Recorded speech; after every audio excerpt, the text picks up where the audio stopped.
Last week, we challenged ourselves to 72 hours of boondocking, and it actually went better than we expected. So this week, we thought we were ready for more. But unfortunately, RV life had other plans for us. My concern is that the alternator is starting to fail. From an unexpected and stressful campsite to truck issues we didn't see coming, and a stretch of cloudy days that tested our setup more than anything else. But in the middle of all that chaos, we decided to take on an install that helped bring some peace of mind back into the system. Hey Wannabe, the cameras have audio.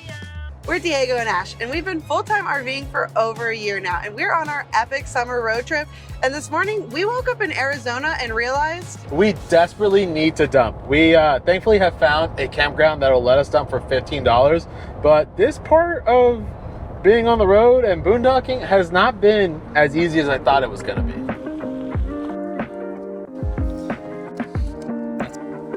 Seems like the $15 is a pretty standard practice payment. So I don't know that we would ever pay more than that unless we were ever in a pinch. Diego wanted to dump at a spot that was right outside of our last boondocking spot in New Mexico, and they charged $30. Granted, he did tell us why. He said it costs a lot of money to get out there and, you know, clean those tanks up and stuff. But I was like, I'm not paying $30 to dump. That just seems a little ridiculous. We are about 15 miles outside of our next boondocking spot, right outside of Sedona, Arizona. We are a lot more comfortable with this spot. If you watched last week's video, then you know we had a rough time parking in the dispersed camping area that we picked. And now going into our second boondocking spot on this road trip, there are so many more reviews with trailers, so I feel less nervous about what lies ahead. And I'm just really excited to get there and get set up. Went down this very washboardy road and just heard a heavy knock. Not sure what that could have been. Okay, everything looks okay. Nothing looks busted or broken. I think we bottomed out the sway bars here in a little section just now, but I think we're okay. Just wanted it on record. I did pick the spot, but it feels very promising. But this road is rough. Yeah. But again, so many reviews with trailers just like ours parked down here. Yeah. So there were even a couple fifth wheels. That's what I'm saying. So maybe we're just being wusses. 1.3 miles left.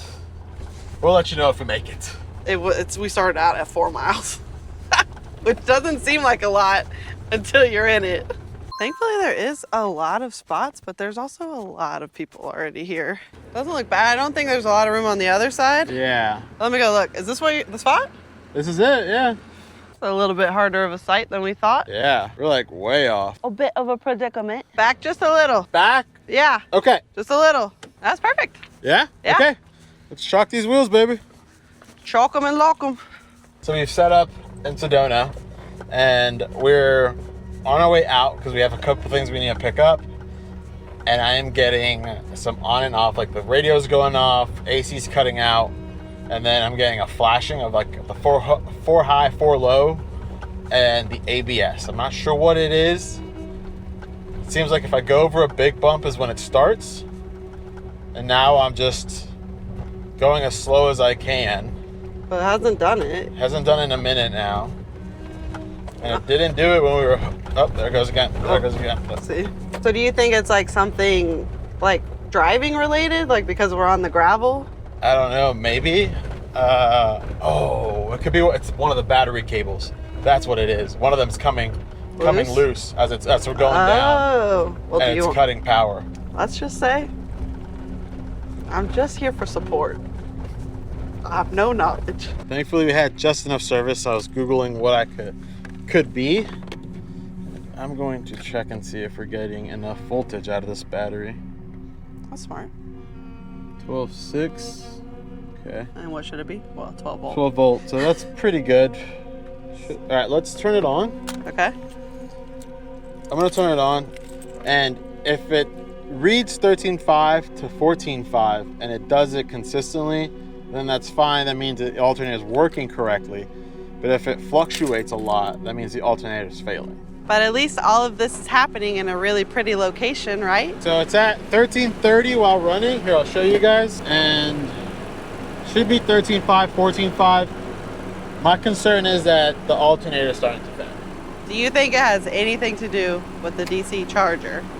pulling so much from the alternator, because It I know could. that's how it works. It could.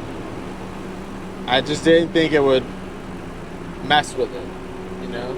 Or could it be that, you know, it's a 222,000 mile motor and the auxiliary parts are starting to fail? Also could be, here's what we'll do. We'll just keep going, driving to town and back.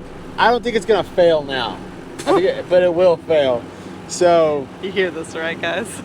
I don't think it's gonna fail now.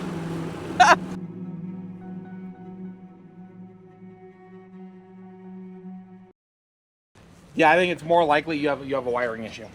Wiring issue. Okay, like a Either loose that ground or Yeah, something like that, or you just fluke accident. fluke accident. So It literally only did it for maybe a couple sporadic seconds while coming down that really rough road. yeah, And then it didn't do it again. yeah, Hasn't done it again since now that being down here on like regular paved roads. I wouldn't worry about it. Okay. It's probably just an accident, and if it happens again, look into it. But it's not an alternator. No? Okay. So Okay. all right, All right, man. Sounds good. What's your name again? Matthew. Matthew, I really appreciate your help, Of man. course. I'm leaving you guys a 5-star review.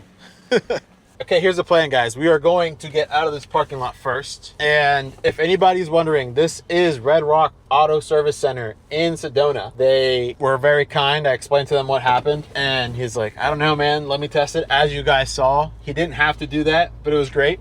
Gives me a lot of peace of mind. So here's the plan. Gonna go to the grocery store like we had originally planned to do so.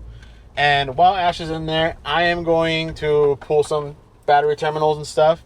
And I'm just gonna clean them up with some brake cleaner, get all nice and spiffy. It is very dusty under there.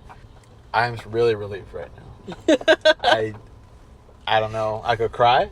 This is one of those times where off camera I may have said I told you so. But thankfully I didn't tell him so. Thankfully, I didn't buy the alternator at O'Reilly's and didn't go full gung-ho. I'll just do it myself because... Yeah, we just watched the video and damn, that would have been really hard to do. Yeah.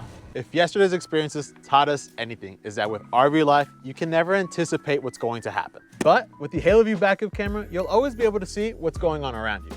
Thank you, Haloview, for sponsoring this video. The Haloview backup camera system comes with one backup camera, 2 side marker light cameras, 1 monitor, and everything you need to make it work. Oh, on top of that, did I forget to mention that it has a built-in tire pressure monitoring system.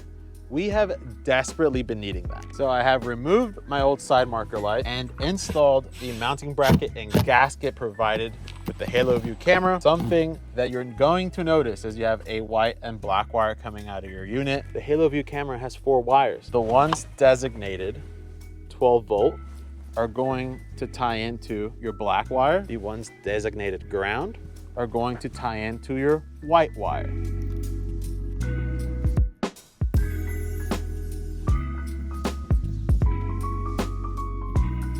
Yeah, it works. Really? Yeah. Nice. Now let's get the other side installed. My rear view camera would have been a lot easier to remove and probably install later on if I had a ladder that would come up right here. So instead I'm just hanging over our roof. I'm gonna unscrew it really quick. Well guys, I don't know what's going on. It might be this trip. We might be a little cursed, but this backup camera is the Furrion and it has a curved top. Whereas the Haloview has it has a curve and then it has a little circle up top, which doesn't let me mount this because we have a circular tail light kind of situation going on up here, and it bumps up to it and it just does not let it go in.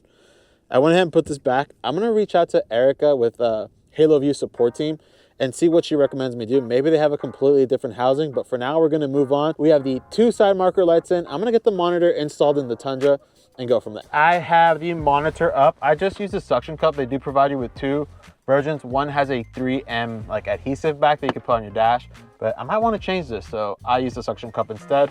Plugs into your cigarette lighter. I don't know if everyone still calls them that, but hey. And you can turn it on. Oh.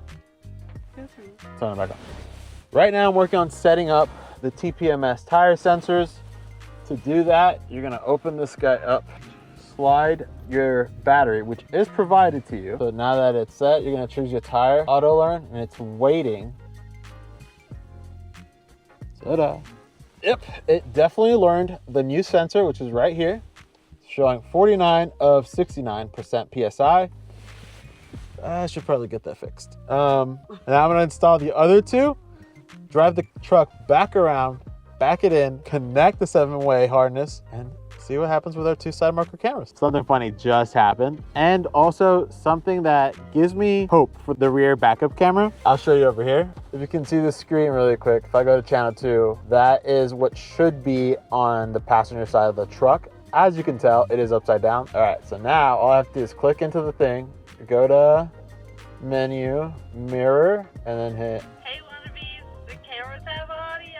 Okay, I am going to hit a major pause on this install because there is some rain coming in and I don't want to mess around with the rear backup camera, but clearly we can adjust everything from the Haloview monitor, and that's insanely cool. I honestly thought I was gonna have to contact support and have them figure it out, have them ship me something different. I'm really excited to test these out on a drive to the Grand Canyon, but first we are gonna have a little bit of fun in Sedona. Getting to Sedona was rough, but thankfully today we're taking it easy, grabbing some coffee at Freeform, and we're just gonna run some errands and kind of just relax, honestly. When you're living this RV life, some towns make you feel like you're right at home, you know everything, it's very basic. Other towns make you feel like you're a straight up tourist. Sedona is one of those towns.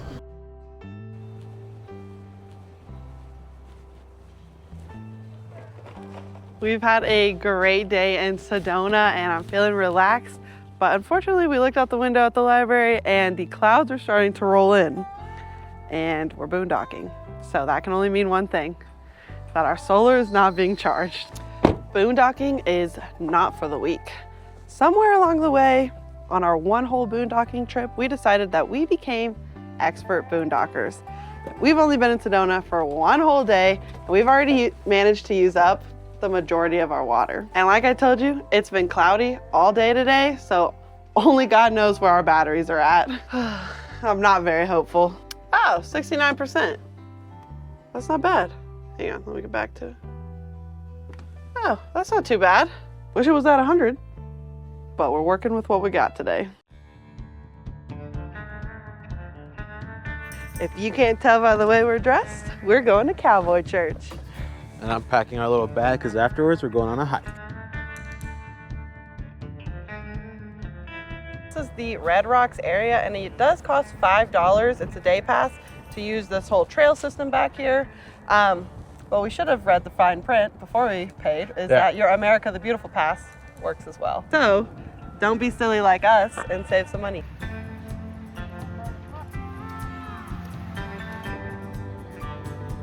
I truly believe this is bouldering for him. And before you guys come at us while he's off leash, Come on. when we get to Alpine for our camp hosting gig, you know, we're going to enforce the rules of dogs must be on leashes and all that stuff. So that applies to him as well. When we're back home in Texas, we have 13 acres for him to run on. And he absolutely loves being off leash. Oh look, there's the Chapel of the Holy Cross. Where? Wow. Now we don't even have to go see it. Look, it's across the way. Oh, I see it. Wow. Wow, it's big.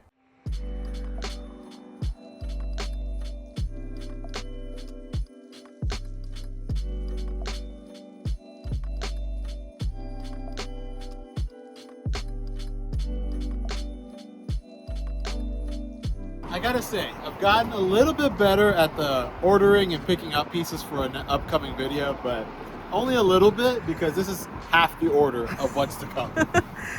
The other half of the order was too heavy to be in an Amazon locker, which Right here. I understand, but I'm slightly annoyed. We never bet. Like, I've seen other people. Okay. Package 1 secured. Well, the sun is finally out, as you can see, and our batteries are back to 100%. Thank the Lord. But we got to leave our site today, unfortunately, and we get to finally fill up water because we are empty.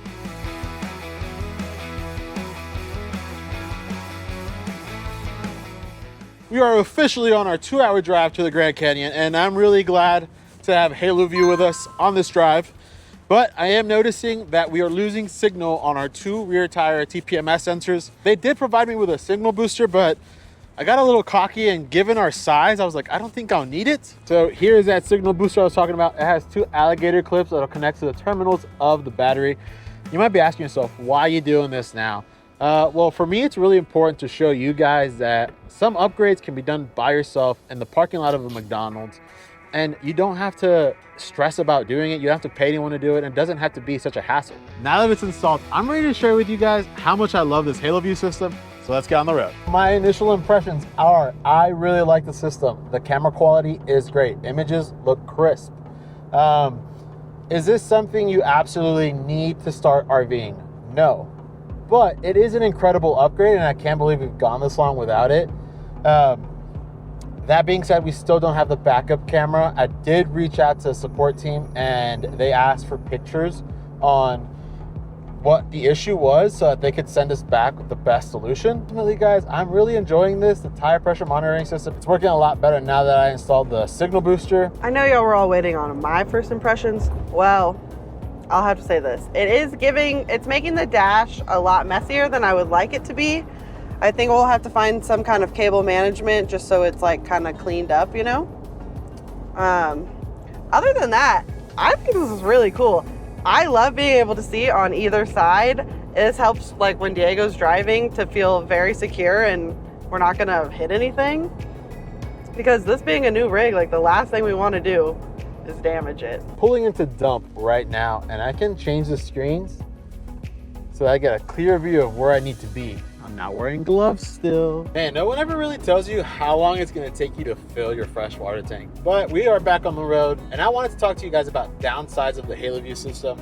And the only thing I can see, just one, is that when you are on your passenger side, so what would be your rig's front door, you kind of get the awning arm a little too much in there in the view. And I wish you could pivot that camera a little bit more to see more of the side. But then again, Ash and I were talking, and she was saying that would you need to pivot it all that much if we had the backup camera? So I'm excited to get my hands on the backup camera whenever Haloview gets back to us so that we can review that and let you know how it's going. Grand Canyon National Park!